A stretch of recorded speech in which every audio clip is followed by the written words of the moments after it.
Olá, boa tarde, seja bem-vindo e seja bem-vinda a mais essa edição do Mundo FG.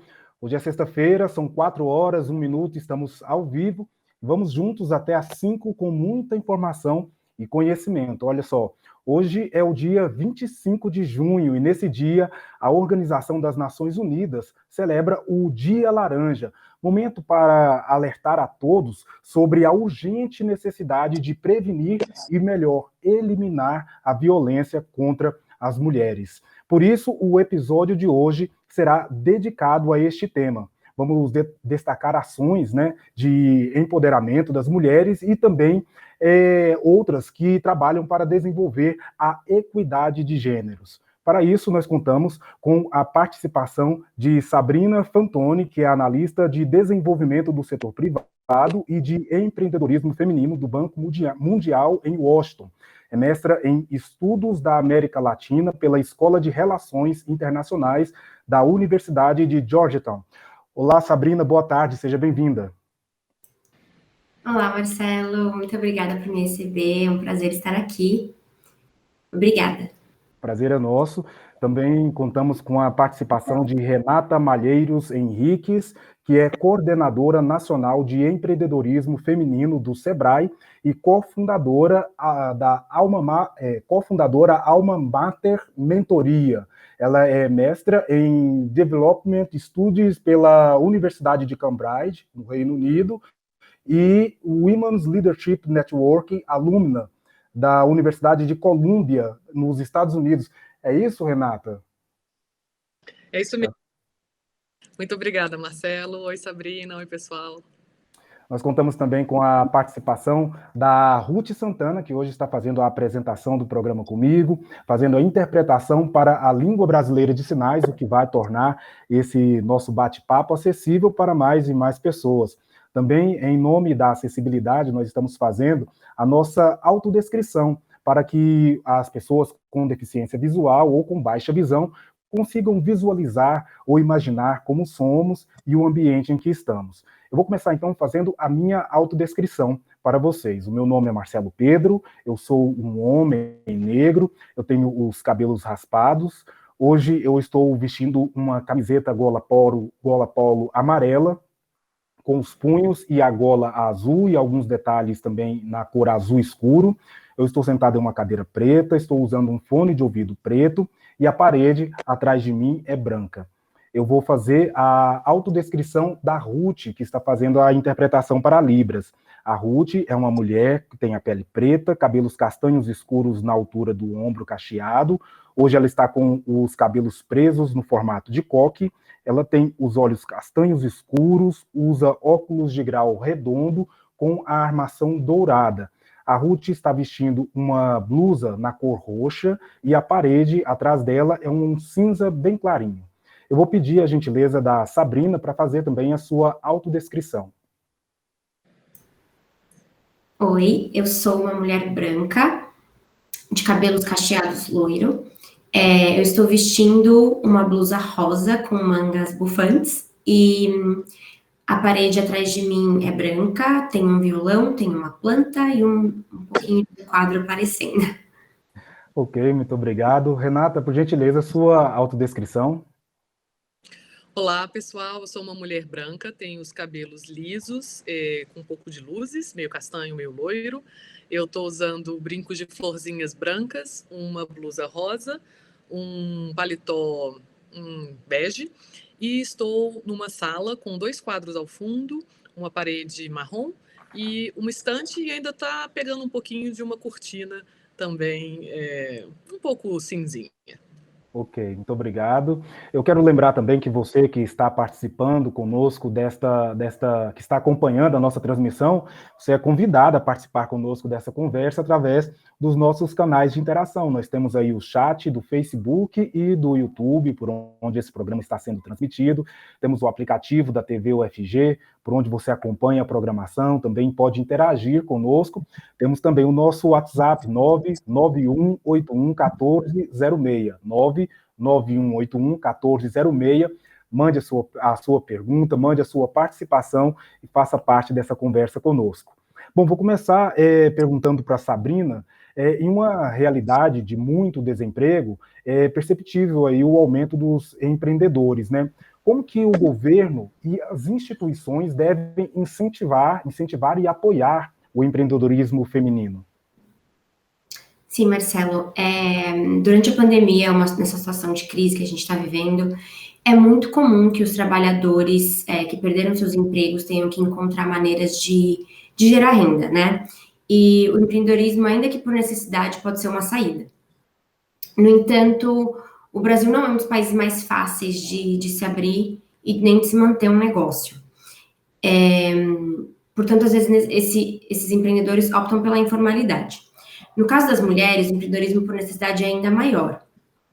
De acordo com os dados do Sebrae de 2019, as mulheres que iniciaram um negócio por necessidade foram de 44%, comparado com os homens, que foram de 32%. É bom frisar que mulheres também foram mais atingidas pelo desemprego durante essa pandemia. No ano passado, mais de 2 mil postos de trabalho foram criados para homens, enquanto que para as mulheres, 87 mil postos foram perdidos. Para que as mulheres possam se tornar empreendedoras por opção e não por necessidade, os governos precisam começar a investir em programas específicos para mulheres empreendedoras, como, por exemplo, redes de apoio, serviços não financeiros, como treinamento gratuito, de capacitação, de finanças, letramento digital. É muito importante também facilitar o acesso ao crédito, porque, infelizmente, mulheres têm mais dificuldades em obter crédito do que os homens, apesar de serem melhores pagadoras. Eu acho que é isso. Um resumo. Você trouxe aí algumas ações que o governo e as instituições podem fazer, mas já existem ações concretas que acontecem nesse sentido?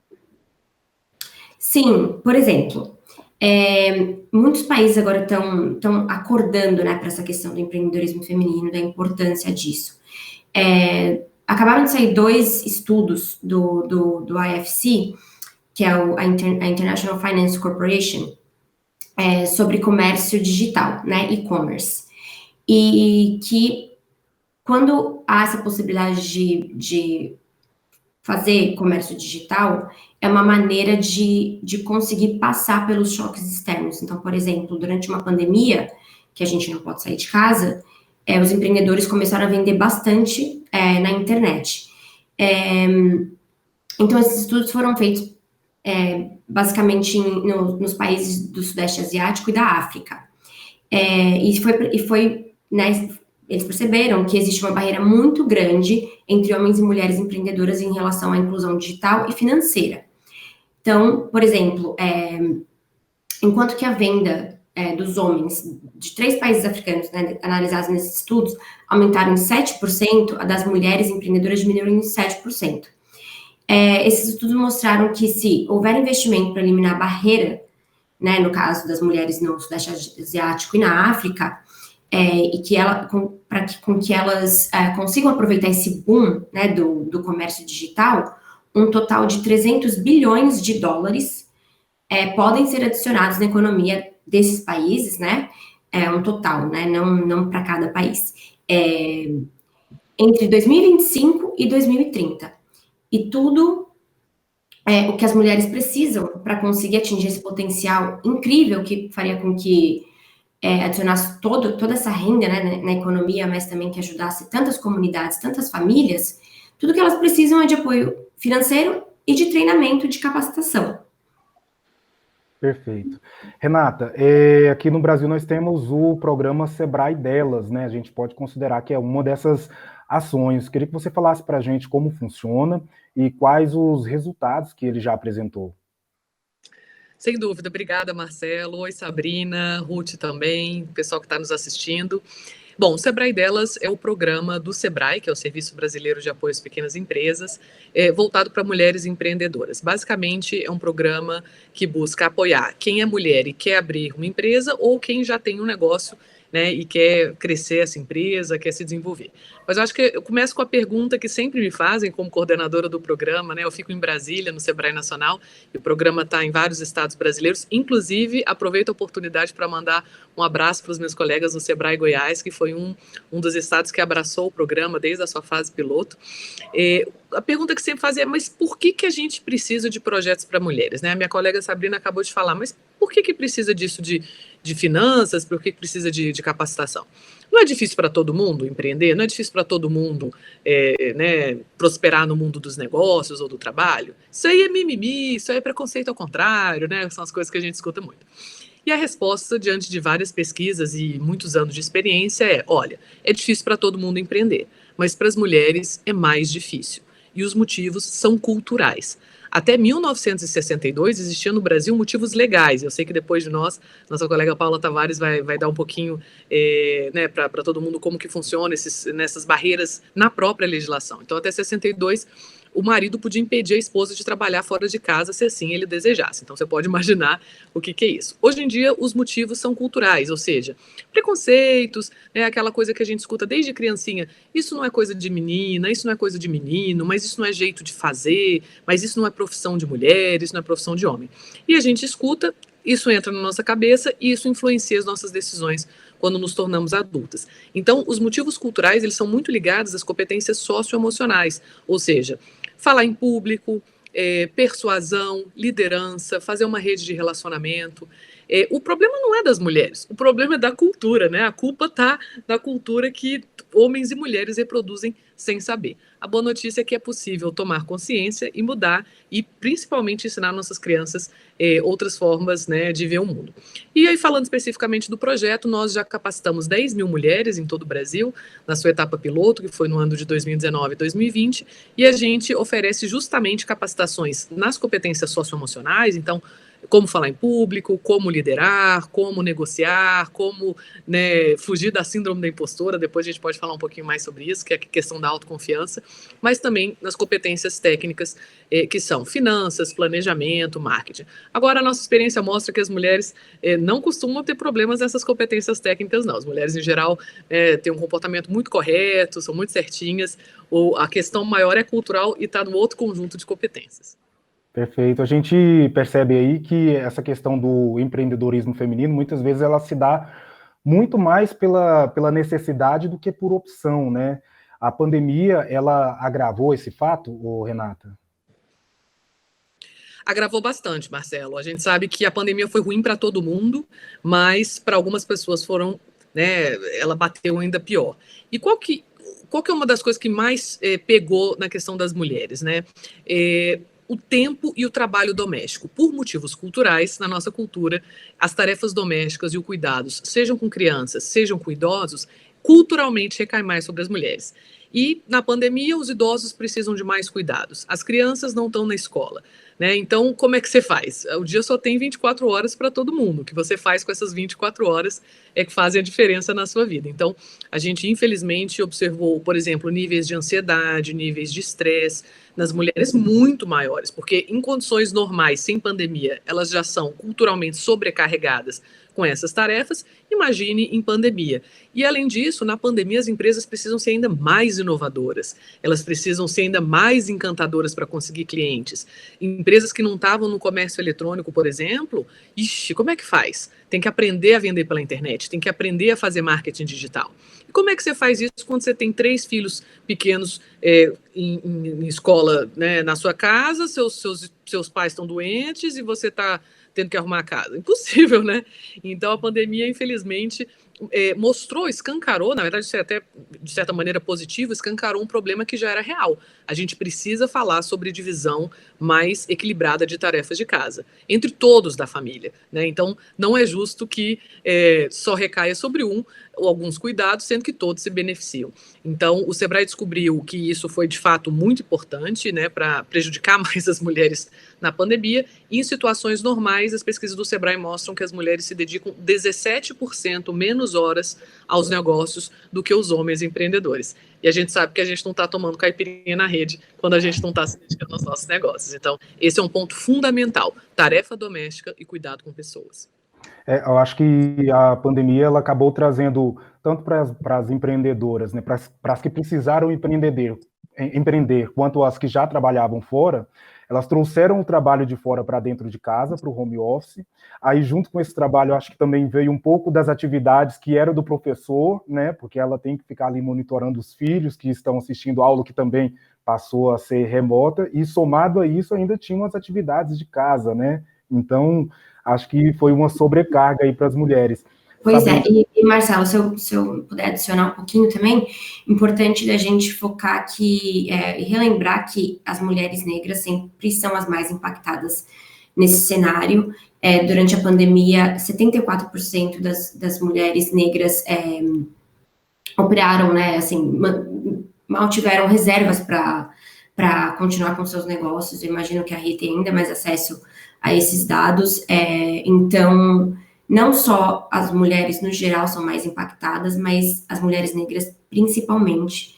Então, é muito importante que essa realidade seja escancarada mesmo, para a gente começar a pensar em políticas públicas, para a gente começar a pensar coletivamente em não só os governos, mas o setor privado, enfim, sociedade civil, como que a gente pode melhorar a condição dessas empreendedoras, tendo em conta, né, tendo em vista todas essas questões que a gente já conversou aqui. No ano passado, né, quando a gente pode dizer que estávamos no início da pandemia, saiu uma pesquisa do IBGE que falava sobre a diferença salarial entre homens e mulheres, né? Que ainda existe, apesar de tudo, apesar de a gente já ter avançado tanto, ainda existe essa diferença salarial entre homens e mulheres. E, apesar das mulheres, e as mulheres ainda ganhando menos, as negras ganham menos ainda, né? Então, elas têm ali uma defasagem salarial financeira que é muito maior do que quando a gente compara isso com o dos homens. E aí, Renata, eu queria te perguntar como que a representatividade, grupos de apoio são importantes para o empreendedorismo feminino. Olha, Marcelo, são fundamentais. Vamos dividir a resposta em duas. Então, vamos falar primeiro de representatividade. Todos nós, né? Isso é uma coisa humana. Eu, Renatinha, Sabrininha, Ruthzinha, você, Marcelinho, quando crianças, a gente sonha em ser aquilo que a gente vê gente como a gente sendo. Se a gente não vê mulheres engenheiras, mulheres astronautas, mulheres motoristas de caminhão, mulheres senadoras, mulheres presidentes de empresa, isso não é pra gente. A mesma coisa você, Marcelo e todos os outros meninos. Se vocês não veem homens professores primários, homens bailarinos, pode? Então, a gente acaba desde criancinha querendo ser o que a gente vê pessoas como a gente sendo. E aí é claro que o recorte de raça influencia também. Se a gente não vê mulheres negras em posições de liderança, se a gente não vê homens negros em posições de liderança, as crianças negras dificilmente vão achar que isso é para elas, né? Então, primeiro ponto, por que representatividade importa? Porque ela é fundamental para as crianças, para você não ser bloqueado ali no sonho. Né, existe até, a pesquisa mostra muito isso, né, a brecha dos sonhos, né, muitas vezes as meninas, né, sequer sonham naqueles cargos porque elas simplesmente não veem ninguém como elas, então a gente nem acha que é possível. Então, fundamental isso. Do ponto de vista dos grupos e das redes, essa sem dúvida é uma dica de ouro que a gente consegue oferecer para quem já é empreendedora, ou para quem é mulher no mercado de trabalho, ou simplesmente para quem é mulher. Participar de redes é uma forma muito importante da gente superar as barreiras que são culturais. Por que as barreiras culturais são tão difíceis? Primeiro, porque elas são colocadas na nossa cabeça quando a gente é muito criancinha. E segundo, porque elas são colocadas na nossa cabeça pelas pessoas que a gente mais ama. Não é verdade? Então, quem é que fala que isso não é coisa de menina, isso não é jeito de menina falar, isso não é coisa de menino? Os meninos também têm muitas crenças limitantes que são muito ruins para a vida adulta, né, que a sociedade coloca, como é o caso de homem não chora, homem não pode, né, demonstrar sentimento. Geralmente a das mulheres não, mas a mulher tem que cuidar da casa, que negócio é esse de ficar só trabalhando fora? E os filhos? E como assim você não quer ter filho? Mas que é isso? Então, essas coisas são colocadas nas nossas cabeças pelos nossos pais, mães, avós, o padre da nossa paróquia, o pastor da nossa igreja. São as pessoas que a gente mais ama. Imagina, você está me falando que meu avô me ensinou alguma coisa errada, minha mãe me ensinou alguma coisa errada, ela é a pessoa que eu mais amo na vida. E aí eu digo que ninguém fez isso por mal, né? É cultural e a pessoa acaba reproduzindo sem se dar conta, né, de uma maneira inconsciente. mas o resultado é muito ruim. Então, quando você faz parte de uma rede, seja uma rede do WhatsApp, das amigas do colégio, ou da galera do trabalho, ou da galera da igreja, ou das mulheres no setor de alimentação, XYZ, ou numa rede do Facebook, por que isso é importante? Primeiro, porque você começa a discutir problemas que muitas vezes a gente achava que era só com a gente. Então, vou falar um pouquinho da síndrome da impostora. O problema de autoconfiança, né? Eu nunca estou preparada. Aí você vai para uma rede e vê que muitas mulheres têm a mesma coisa. Aí você fala, mas isso aí talvez seja da sociedade. Segundo, que as redes você fica mais conectada com o que está acontecendo no mundo e necessariamente mais inteligente. E terceiro, que as redes também são um ótimo lugar de apoio, né? Então, se você tem filhos pequenos, puxa, eu preciso para uma reunião, será que você cuida dos meus filhos? Claro, manda aí para mim. Ou então, estou precisando de uma informação, um contato, manda para lá. Então, redes e representatividade são duas ferramentas importantíssimas para a gente ter um mundo mais igual entre homens e mulheres. Perfeito. Eu quero agradecer aqui a audiência, a participação da Nathalie, Laís Tomás, que vai estar com a gente daqui a pouquinho, tem o Miguel Guzmão também, a Maria Fernanda, todos acompanhando a nossa transmissão. Tem também aqui a Adriana Lima Borges, excelente tarde para todos. A Aline também está aqui acompanhando, todas ligadas aqui na nossa programação. Sabrina, por que ele é tão importante? Então, Marcelo, eu acho que assim, por tudo que a Rê já falou e que a gente já conversou aqui, eu acho que o principal é entender que não é que a gente está estudando ou trabalhando com esse tema porque a gente quer que as mulheres se tornem maiores ou mais bem-sucedidas que os homens. Essa não é a questão. É uma questão de que as mulheres sofrem, sim, para se tornarem... só de sonharem em ter um emprego melhor, um salário melhor, ou mesmo uma empresa, só por ter nascido mulher já é mais difícil. Então, isso, assim, é um fato. A gente não está inventando isso. Nosso trabalho é baseado, né, em dados e a gente consegue entender que essa é a realidade. Então, eu acho que o principal foco do empoderamento feminino, por que isso é importante? Porque uma vez que mulheres são empoderadas, elas empoderam suas famílias, comunidades e, de quebra, a economia no geral. Então, assim, não tem como um país crescer, se desenvolver, se metade da sua população está para trás. Não tem como. A gente precisa das mulheres. E a gente precisa que elas atinjam o potencial total delas, da mesma maneira que os homens têm a chance de atingir. E eu acho que falta um pouquinho falar, assim, da importância de algumas medidas. Eu acho que o principal é começar a entender qual é a situação de cada país. Então, por exemplo, uma parte do meu trabalho é coletar dados desagregados, né, por gênero, para entender quantas mulheres empreendedoras tem no Brasil ou em qualquer outro país que eu trabalhe, né?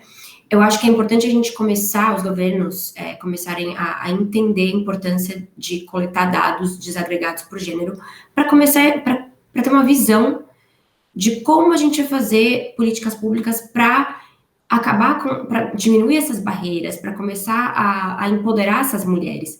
Porque eu acho que a gente ainda não mencionou isso, mas acho que 1 a cada 4 mulheres são empreendedoras, né, Rê? Acho que chefes de família, desculpa, eu estou um pouco perdida aqui nos dados, mas é alguma coisa assim.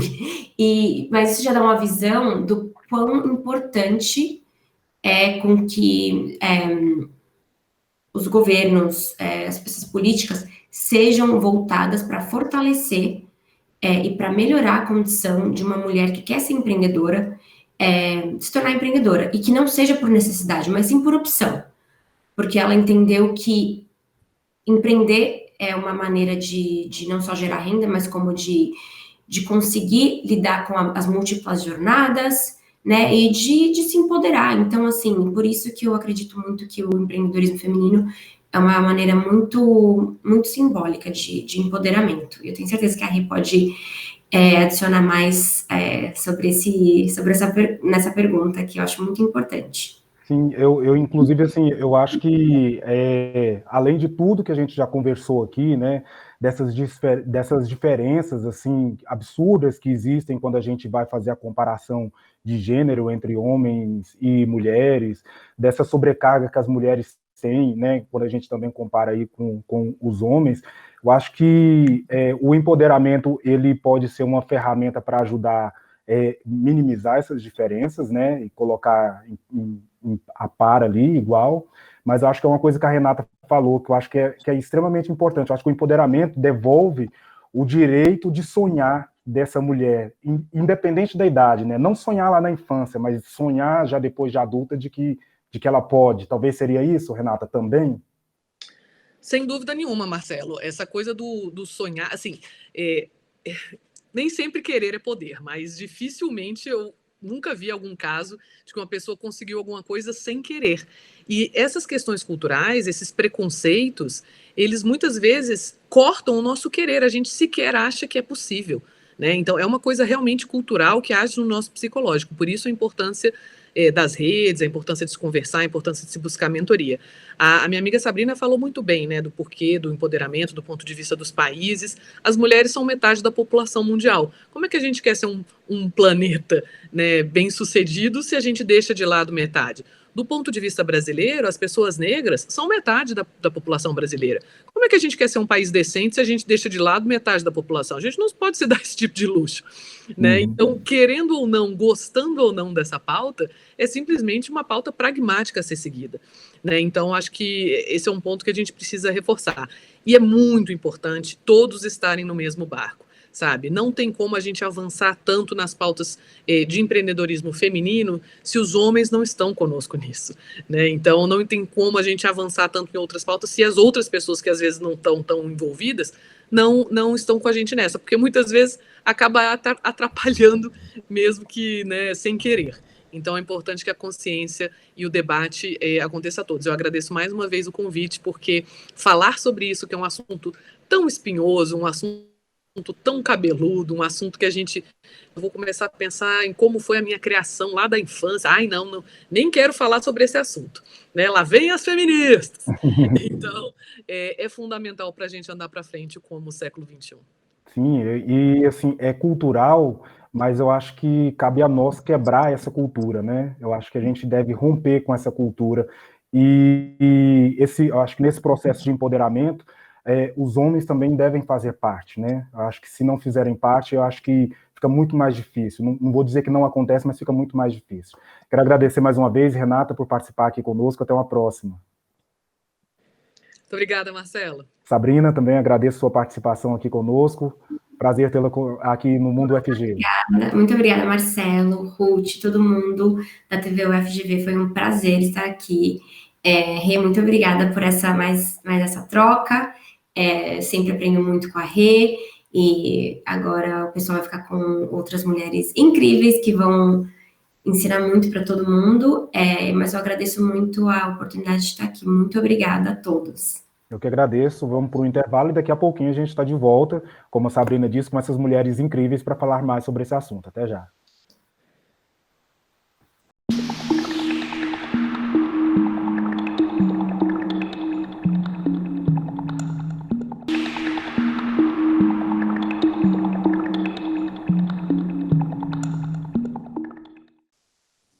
Muito bem, estamos de volta com o Mundo UFG desta sexta-feira. Agora são 4h36 e hoje nós estamos falando sobre empoderamento feminino, destacando, né, a independência financeira, muitas vezes alcançada pelo empreendedorismo. Neste bloco, contamos com mais duas convidadas, como dissemos no bloco anterior, duas mulheres maravilhosas, para poder falar conosco aqui sobre esse assunto. Uma delas é a Laís Tomás, coordenadora do programa de extensão Politizar da UFG e pós-doutora em programa em Relações Internacionais. Ô, professora Laís, tudo bem? Seja bem-vinda. Olá, Marcelo. Olá, Ruth. Eu dou boa tarde a todos e todas que nos acompanham pela TV e pelo canal do YouTube também. Muito obrigado. A outra é a Paula Tavares, que é advogada e especialista em gênero, mestra em Direito Internacional pela Universidade de Georgetown e com especialização em Relações Internacionais pela Universidade de Brasília. Ela também é analista do Banco Mundial. Paula Tavares, seja bem-vinda. Muito obrigada, Marcelo. Boa tarde, Ruth. Boa tarde a todos. Nós continuamos aqui também com a Ruth, como elas bem disseram. A Ruth está fazendo a interpretação para a língua brasileira de sinais, que torna essa nossa conversa acessível. Também, em nome da acessibilidade, fazemos a nossa autodescrição para as pessoas com baixa visão ou deficientes visuais. Vou pedir para a professora Laís, por gentileza, fazer a sua autodescrição. Eu sou uma mulher branca, com os cabelos negros, na altura do ombro. Estou vestindo hoje laranja, propositalmente, com um casaco preto. E o meu fundo é um fundo de uma parede roxa. Perfeito.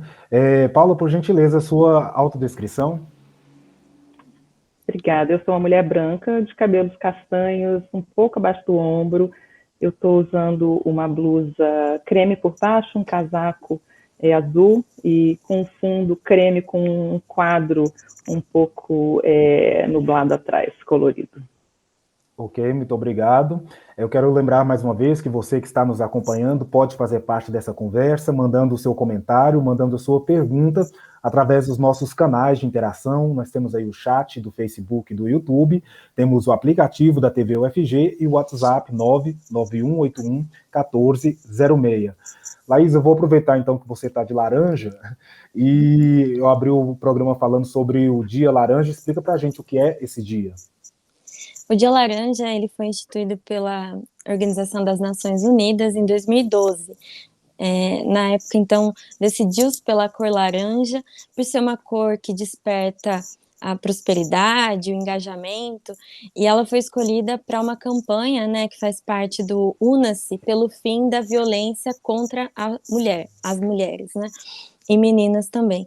Então, desde então, a ONU tem promovido essas ações em complemento com os objetivos do desenvolvimento sustentável, que existe um específico pela igualdade de gênero, pela Agenda 2030, então, eu acho que todo dia 25, então, de cada mês, nós temos nosso dever cívico de tentar promover, seja por meio dessa cor, seja por qualquer tipo de ação, um lembrete de como que as mulheres ainda precisam desse amparo, né, para que não sofram mais nenhum tipo de violência, porque são vários os tipos, não só a violência física, né, mas a gente sabe que existem violência moral, sexual e patrimonial, então, a gente aderiu a essa campanha na UFG esse ano, em detrimento de todo esse contexto pandêmico, que só acabou comprometendo ainda mais a nossa luta pela igualdade de gênero. Ok. Paula, existe algum tipo de perfil de mulheres que sofrem violência?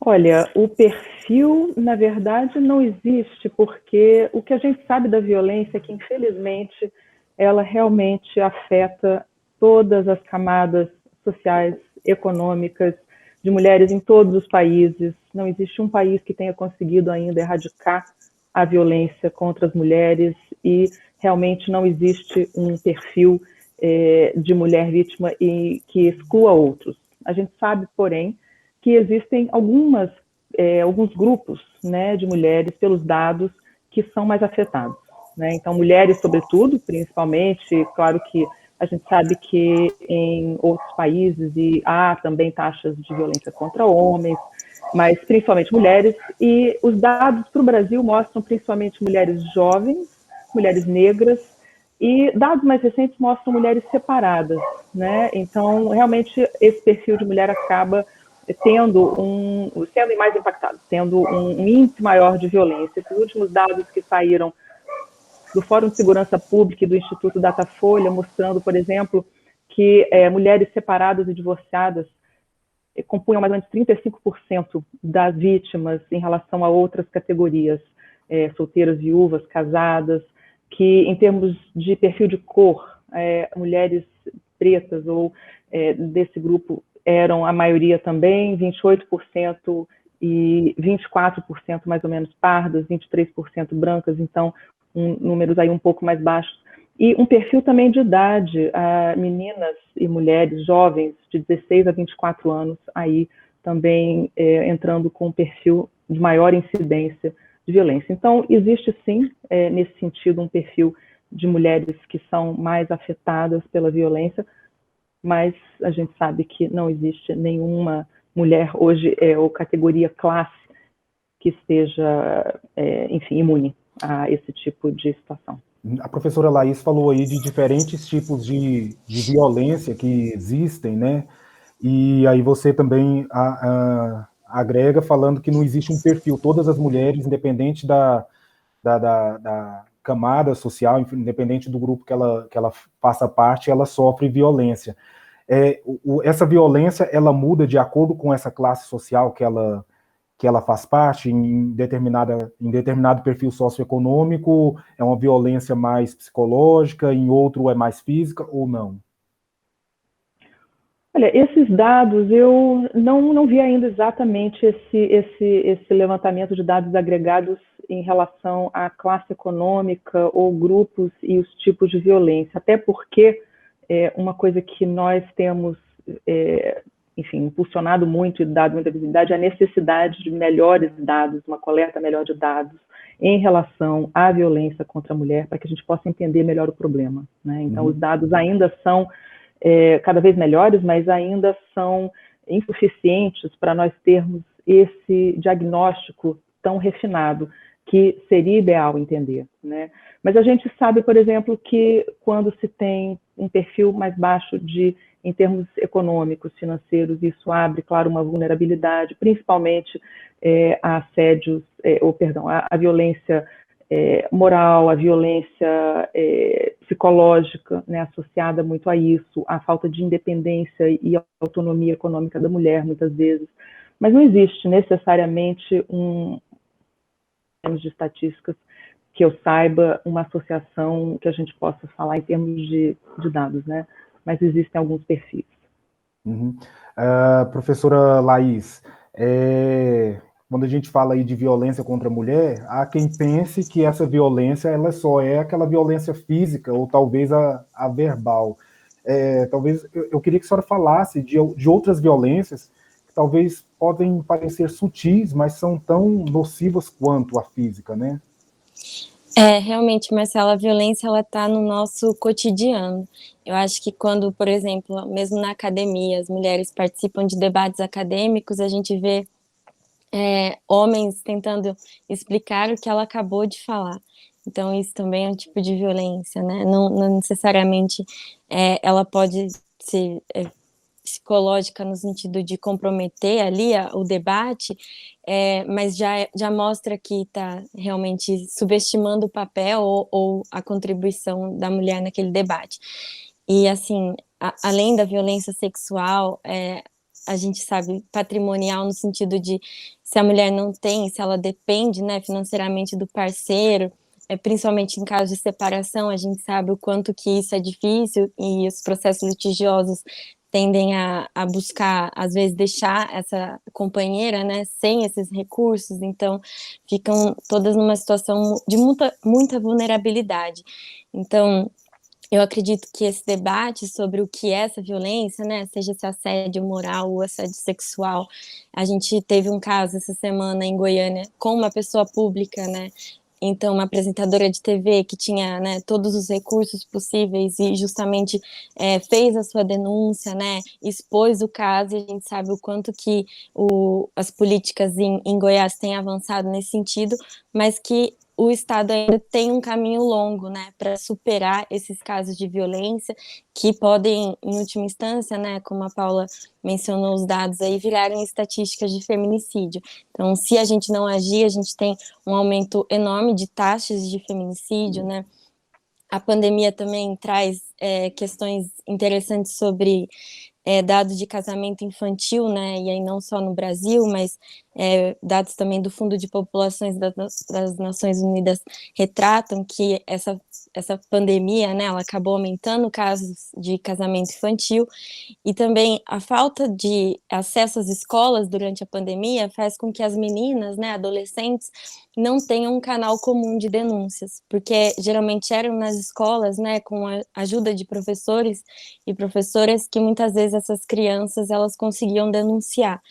E agora elas têm que ficar em casa, muitas vezes convivendo com o agressor. Então, eu acredito que a gente tem que ter esse papel, né, de buscar conscientizar todas as pessoas, né, e o papel da TV UFG de chegar onde às vezes a internet não chega, possa contribuir com isso também. Então, quem está nos assistindo, né, se sabe de algum caso, né, que denuncie, que use o Disque 100 para quando for crianças, que use 180 quando for mulheres, que busquem os canais que o Estado, né, tem de patrulhas de delegacias específicas também para atendimento às mulheres. A gente tem a sala laranja, lilás, a sala lilás, né, para que as mulheres que tenham que fazer o exame de corpo de delito também possam ter um tratamento mais humanizado nesse momento. E os abrigos, eles estão aí, eles podem ser utilizados. Então, se você é vítima, se você precisa de um abrigo, procure a delegacia, né, aonde você estiver, que eles podem te encaminhar um abrigo e que assim você possa, né, ter um tratamento adequado e escapar dessa situação de violência, né. Nós estamos falando aí do empoderamento, e o empoderamento é uma palavra que carrega vários significados, né? Para você, professora Laís, como que você enxerga esse conceito? Dentro do empoderamento, eu acho que é mostrar para as mulheres, né, que elas são capazes, que elas têm que ocupar os seus espaços, né, que a gente tem ouvido falar muito, seus lugares de fala. Dentro do politizar, a gente viu um aumento significativo não só participação das mulheres em função de uma política nossa interna de colocar 50% de mulheres dentro da nossa simulação, mas também de como que, por exemplo, a gente teve a Marta, que é uma representante, né, quilombola, negra, que conseguiu ser eleita presidente dentro da nossa simulação. E o fato da simulação ser toda transmitida pela TV Alego levou aquela comunidade uma forma de mostrar que é possível essa representatividade. E ela mesma se empodera e depois sai candidata a vereadora. A mesma coisa com a Ludmilla, que foi uma deputada destaque do politizar, né, sabe usar as suas falas, acho que está até nos assistindo, também foi candidata a vereadora e hoje ocupa um lugar de destaque dentro da Secretaria de Políticas para as Mulheres na Prefeitura de Goiânia. Então, o politizar, ele não só permite com que as mulheres vejam que podem ocupar lugares na política, mas eu acho que também mostra caminhos para que nós possamos fazer políticas melhores. Então, a gente tem agora lançado um plano de advocacy para as mulheres, a gente teve conversas anteriores com a própria Paula, e a gente quer discutir com a Secretaria, né, de Desenvolvimento Social, a gente já vem em conversas muito importantes com a Secretaria do Desenvolvimento Social do Estado de Goiás, mas também com a Secretaria Municipal, de ações que a gente possa desenvolver junto com a Universidade Federal, propiciando esses espaços para empoderamento das mulheres, seja por meio de capacitação técnica, seja por conversas mesmo, como a Renata mencionou no primeiro bloco, que elas tenham atendimento psicológico, entendam que elas não são impostoras, mas de diversas formas. Então, qualquer pessoa que queira contribuir com as ações, a gente também está dentro do Politizar de Portas Abertas, e eu acho essencial essa interlocução também com os organismos internacionais.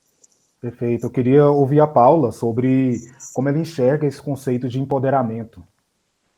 Pois eu falo mais de uma noção um pouco da perspectiva do indivíduo, mas que está bem alinhado com os exemplos que a Laís deu de empoderamento na prática e de mulheres que, de alguma forma, conseguiram isso, né? Ou, de alguma forma, estão nesse movimento, nessa posição empoderada, né? É uma noção realmente de direitos e oportunidades, e aí quando se fala em igualdade de gênero, igualdade feminina, é uma igualdade de direitos e oportunidades, e também associada à autonomia e à capacidade de escolhas e de colocar essas escolhas em prática, né? Então, isso também é um conceito que o Banco Mundial usa em termos do trabalho de empoderamento, que é aumentar ou melhorar a capacidade dos indivíduos, das mulheres, no caso, de fazer as suas escolhas e transformar as escolhas em ações e resultados desejados. Isso inclui, claro, estar livre de violência, não estar sofrendo nenhum tipo de violência, nenhum tipo de coação, de ameaça, de medo, né? Então, realmente poder atuar livremente e alcançar os resultados a partir das suas escolhas e das suas ações. E esses são os exemplos que eu acho que a Laís trouxe, né, de mulheres que trilharam esse caminho e conquistaram seus espaços, transformaram em realidade, em as suas escolhas e seus desejos em prática. E é bem por aí, eu acho. Perfeito. Quero só agradecer aqui a audiência e participação do Miguel Guzmão Filho, dizendo que é muito oportuno e esclarecedor, excelentes participações, parabéns a todas. A Ana Júlia Nascimento, dizendo que é muito bom ouvi-las. A professora Laís, sempre muito sensível e maravilhosa em suas falas. Ludmila, dando boa tarde para as mulheres. A Pietra Romano, dando boa tarde também. E a Sofia Carvalho Rocha, dizendo que é um ótimo debate. Paula, a independência financeira, ela pode ajudar a reduzir esse assustador número de vítimas da violência? Olha, em termos de estudos e dados, os resultados são mais ou menos controversos. Quer dizer, só o empoderamento econômico, só o aumento de uma condição econômica não necessariamente leva a uma redução da violência. Até porque, por um lado, o aumento de uma autonomia financeira, de uma autonomia econômica da mulher, dá a ela as condições, muitas vezes, e as perspectivas de sair de um relacionamento abusivo, né, de ter mais... Acho que a internet da Paula travou aqui um pouco, mas ela estava falando sobre essa questão aí da independência financeira. Oi, Paula, sua internet deu uma travadinha quando você estava falando sobre a independência financeira permite que a mulher saia de um relacionamento abusivo, né? E eu até acabei me lembrando aqui de um dado que você disse, que cresceu o número de violência contra mulheres divorciadas, separadas, né? Exatamente. Então, o que os estudos e os dados mostram é um pouco isso. Por um lado, aumenta a capacidade da mulher de sair desses relacionamentos abusivos, de ter essa autonomia de escolha e a capacidade financeira, inclusive, de sair, porque a gente sabe que, por outro lado, muitas mulheres acabam ficando em relacionamentos abusivos por uma falta de condições econômicas, simplesmente, de se sustentar. Então, quando pensam em sair do relacionamento, pensam que como é que eu vou fazer, como é que eu vou me sustentar, como é que eu vou sustentar meus filhos, no caso de filhos, aí no conjunto familiar. Então, dá essa autonomia, dá essa capacidade. Mas, por outro lado, a gente sabe que muito... Acho que mais uma vez tivemos uma queda com a conexão, mas, professora Laís, a senhora pode até trazer mais alguma informação. Eu queria que a senhora também falasse para a gente sobre o plano Advocacy, do Politizar. Voltou. Vamos com a professora Laís, depois a gente volta na Paula de novo. Vai lá. Tá certo. Obrigada pela pergunta, Marcelo. Esse plano, né, a gente gosta muito de fazer planos de advocacy dentro do Politizar. A gente já teve ano passado um sobre os quilombolas indígenas, no qual a gente, né, junto com eles, construiu um projeto de lei que virou lei.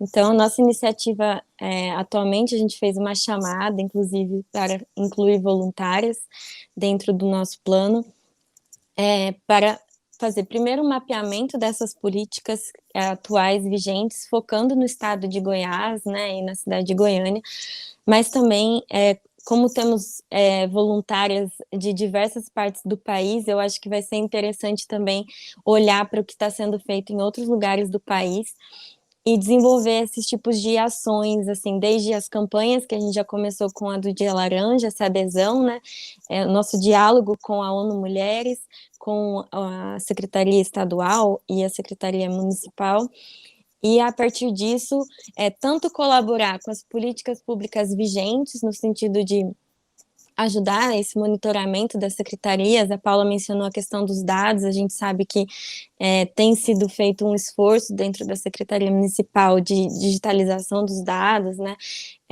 Mesma coisa no Estado, mas a gente precisa ter mais dados dentro do Estado de Goiás, e que a partir desses dados a gente possa, então, avaliar se essas políticas públicas estão realmente atendendo ao público, né, e aos indicadores dentro deles.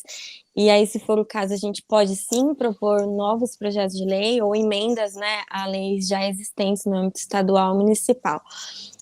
Eu acredito que a parte da comunicação e da política, ela tem que funcionar junto, porque a gente sabe que, na realidade, não é a ausência dessas políticas, né, a gente sabe da existência de várias delas, mas não necessariamente elas chegam às usuárias, né, ou seja, principalmente as vítimas.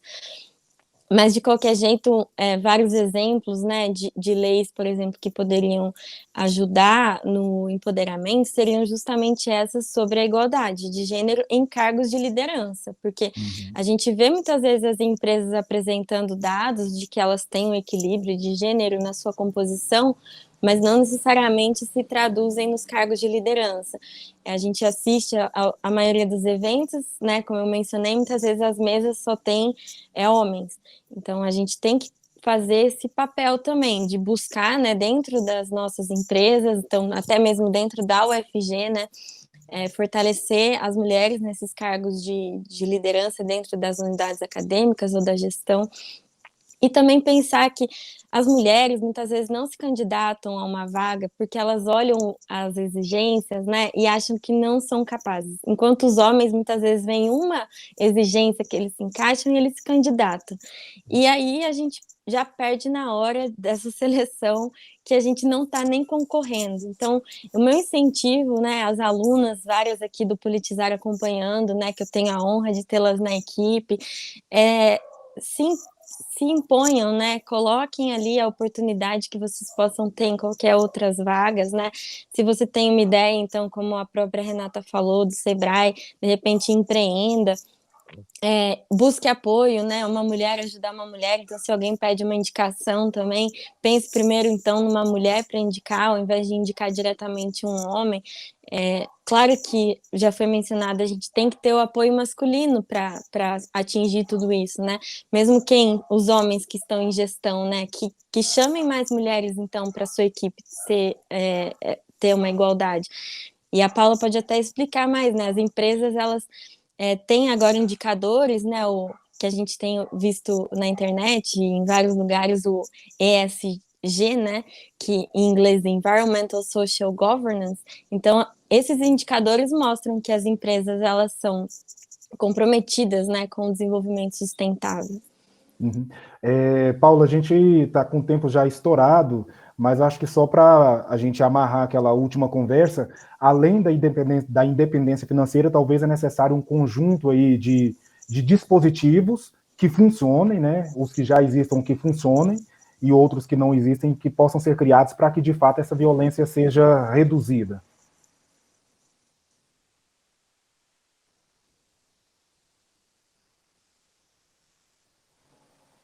Paula, você me ouve? Desculpa, agora eu caí um pouco. Se puder só repetir a pergunta, então. Sim. Rapidinho para a gente já encerrar, além da independência financeira, é necessário uma série de dispositivos e que esses dispositivos funcionem para que a gente, de fato, reduza a violência contra as mulheres. Exato, quer dizer, legislação, né, a legislação no Brasil e cada vez mais, enfim, com todas as medidas adicionais que têm sido aí lançadas, a gente está vendo enfim, a campanha do Sinal Vermelho, tem agora a legislação adotada de perfil de fazer uma avaliação do perfil de risco da vítima na hora do atendimento. Você tem aí várias leis que estão sendo avançadas para melhorar um pouco, principalmente pensando na prevenção, o pensar mais longo prazo, porque não se consegue eliminar a violência simplesmente trabalhando com resposta, você tem que pensar na prevenção, mudar um pouco a raiz do problema, qual é a origem do problema e começar a impedir a violência num estágio ainda menos grave, né? Quando se fala em termos de a autonomia financeira das mulheres. Bom, por um lado tem isso, por outro lado a gente trabalha a questão da igualdade salarial, e hoje no Brasil a gente ainda tem uma desigualdade salarial muito grande entre homens e mulheres recebendo mais ou menos 25% a menos do que os homens por trabalhos iguais, funções iguais. Então existem leis hoje que são adotadas em diversos países do mundo que determinam realmente essa igualdade salarial, e aí pensando inclusive no valor do trabalho, não só na mesma função, mas é o valor do trabalho da mulher, que muitas vezes em funções diferentes contribui da mesma forma ou com o mesmo valor para a economia. E aí pensando inclusive em leis de alguns países mais avançados, como a Islândia, a Espanha, alguns outros, que começaram a determinar que esses dados de remuneração, de salário de homens e mulheres tenham que ser realmente reportados, informados, e que haja um órgão de controle monitorando isso, impondo inclusive sanções para as empresas e para os organismos que não criam essas condições de igualdade. Então, avançando realmente para legislações, políticas e medidas que possam garantir essa igualdade, monitorar e realmente coibir, né? Então, criando, por um lado, as condições para as mulheres, né? A gente fala em equidade, então, realmente trabalhando a questão da violência, que é um elemento sem a liberdade e sem realmente essa falta e essa proteção contra a violência, as outras áreas, a mulher fica realmente prejudicada. Isso uma questão enfim, de direitos humanos, de saúde pública, de todas as questões, mas em termos até de autonomia econômica, e aí criando as condições no mercado de trabalho, no empreendedorismo, para que ela possa realmente participar de maneira igual, nas mesmas condições, com as mesmas oportunidades. Perfeito, quero agradecer muito, a gente está com um tempo mais que estourado, mas eu agradeço muito a sua participação, Paula, espero que a gente fale mais sobre esse assunto uma próxima vez, muito obrigado.